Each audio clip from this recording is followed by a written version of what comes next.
Scout here. I wanted to do a review of SAO, Sword Art Online, Japanese anime. SAO, Sword Art Online is an anime that was made last year. I've been already seen it anyway. It was a highly critically acclaimed anime in Japan. We finally got a dub for it here in the USA. It comes on Toonami every Saturday.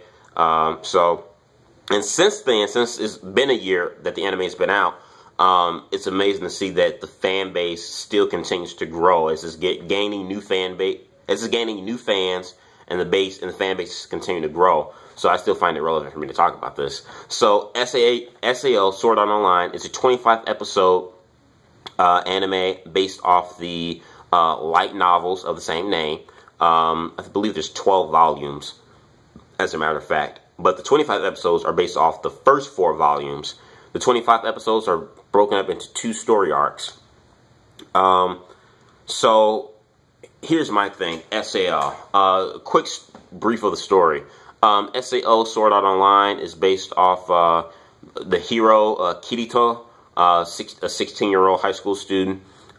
He, as well as millions of other people, they get locked. They play this virtual game called Sword Art Online, and they get locked in this game. They get trapped in this game. They can't get out of the game. They can't log out. They can't escape from it. The only way to beat the game, the only way to get out of the game, is to beat it and clear all of its 100 levels. And if you die in the game, you die in real life.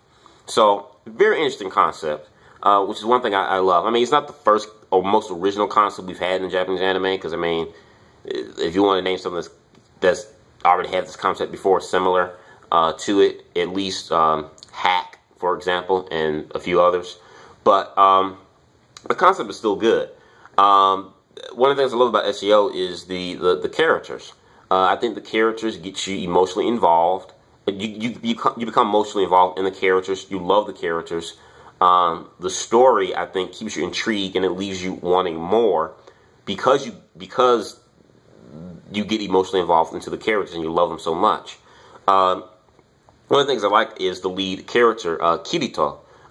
You know, in most Japanese anime, the main protagonist is always one-dimensional for the most part. For the most part, you either get a character that's either really goofy as the main protagonist, or the character is either a loner, a badass loner who doesn't like to talk to anybody, and he's just like, you know, likes to do things his way. Those are pretty much the 2 typical attitudes or characteristics you have in the main protagonist, pretty much in any Japanese anime. But one of the things I like about Kirito is that he's really not your average everyday. He doesn't have the characteristics of your everyday lead character for Japanese anime. You know, there are moments where Kirito, he's a bit of a loner, but he's not a douchebag in being a loner. You know, he's really just a nice guy, but he just chooses to kind of have his moments to be alone. And I'm not going to spoil anything for anyone who's never seen the anime. He has legitimate reasons as to why he prefers to be alone and work by himself and beating the game by himself. But besides his moments of kind of being alone, he also has his moments of weakness and vulnerability. He has his moments of shyness. He's just an average guy. I mean, you know, he's a shy 16-year-old kid. You know, like I said, who has his moments of vulnerability and then has his moments of greatness and strength. So, a very relatable character. You know, he's not one-dimensional for main protagonist. That's one of the things I really love about SAO, is the main character. Another thing I also like about SAO is the leading female character who becomes his love interest, Asuna. Asuna, I think, is probably one of the most beloved female leading characters in an anime that I've come to enjoy. She's not a damsel in distress. She's a strong character, and you really get to like the relationship between her and Kirito, and as it grows in the show, because you know, most Japanese anime, you always have the guy that likes the girl, and the girl doesn't really know, and she plays him off, or vice versa. You know, someone is the one person is chasing the other, and the other person is kind of giving the pursuer the cold shoulder. That's always common in Japanese anime, but in this one, we didn't get that. At first, Kirito and Asuna, they kind of bumped heads a little bit at times, and they kind of grew to liking each other. Like I said, which from relationship you really get to like. The action and Sword Art Online, I think is solid. I love the action scenes, the fighting scenes. It's great. So even though SAO is only a year removed, I'd probably say, in my opinion, is one of the most recent best Japanese anime I've seen in a while. And I definitely put it in my top 10 list as one of my favorite Japanese anime. Now, you know, there are a lot of people that are fans of SAO that only like episodes 1 through 14. Episodes 15 through 25, which is the second story arc, they absolutely hate. They're like, I'm not watching 15 through 25. Those episodes never existed to me. 1 through 14 is the way to go. To me, in my opinion, 1 through 14 is the more superior story arc compared to the second. But to me, I think if they would have just ended it with just the first story arc, like which is what some people wish they did, it would have left the series a little bit of a cliffhanger and was left a big hole. At least in the second story arc, you got some closure. I feel you got more of a closure to the overall 25 episode season or series. Even though I do think 1 through 14, I think, is more superior, I don't think the second story arc was that bad like a lot of people claim it to be. Yes, the second story arc isn't as... It is a bit inferior compared to the first.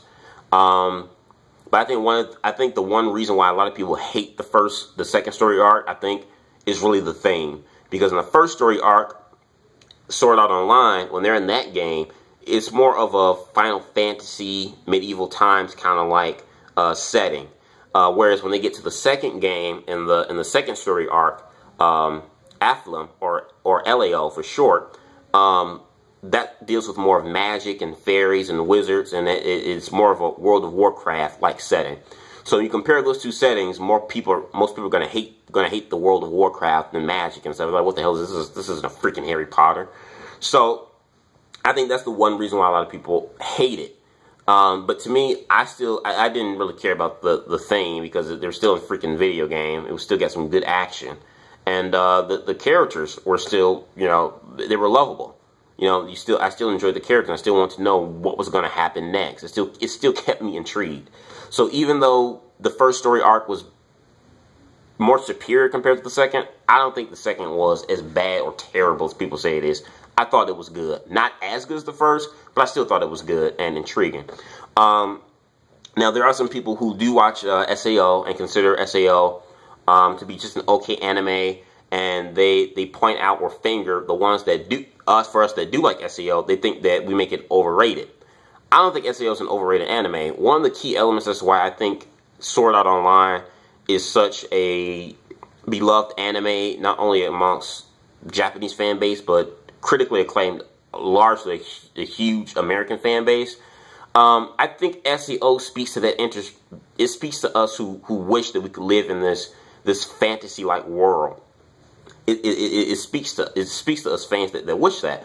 You know, when you play video games, you know, whether it's Call of Duty, Assassin's Creed, Mass Effect, Grand Theft Auto, whatever game you like to play, when you're in these type of video games, it takes you to a different world, takes you to a different planet. When you're in these video games, you fall in love with the characters, you get intrigued with the storylines, and sometimes you play these games, you wish you're like, man, I'm so good at this game, I wish this junk was real, because I'm a badass on this game. I'm kicking buttons, taking names. That's how a lot of gamers are. So I think that when you have an anime like Sword Art Online, and the concept and the story that it portrays, I think it speaks to a lot of us who play games and, you know, wish to live in these different fantasy worlds. You know, because SAO, you know, it speaks to us that wish that we could live in this fantasy game-like world, where, you know, where we're kicking butt and taking names and leveling up, and we fall in love with the beautiful heroine, the beautiful girl, and, you know, we're the hero of the day and we save the day. It kind of speaks. It speaks to that inner fantasy that we all have, and I think that's the one intriguing thing that SAO hits right on the nail, and I think that's the key ingredient that I don't think a lot of people mention as to why it's popular amongst a lot of people. Like I said, it speaks to that inter-fantasy nerd of us wishing that we could live in this fantasy world, this fantasy setting.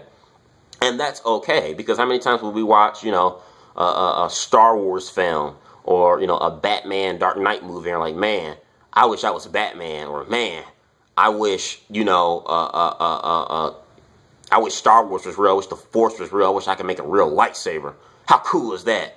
You know, that's the whole thing, you know, with movies and stuff. You know, it takes us to another world. It makes us wish that we could live in these fantasy worlds and universes.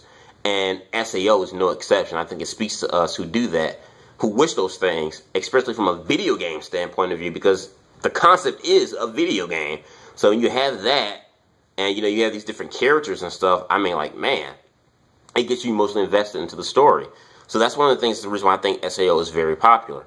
My only regret with SAO is that I think it's a little bit too short. Because I think the first story arc, I think they rushed way too fast. I mean, 14 episodes. I mean, the first 2 novels of SAO are like, they're light novels, but they're like this thick. And they covered both of those novels within 14 episodes. I think, in my opinion, I think they should have gone to 35 episodes with SAO. I really do. 35 episodes. Like, maybe do from episodes 1 through 20. Yeah, 1 through 20, or 1 through, say, like 1 through 20.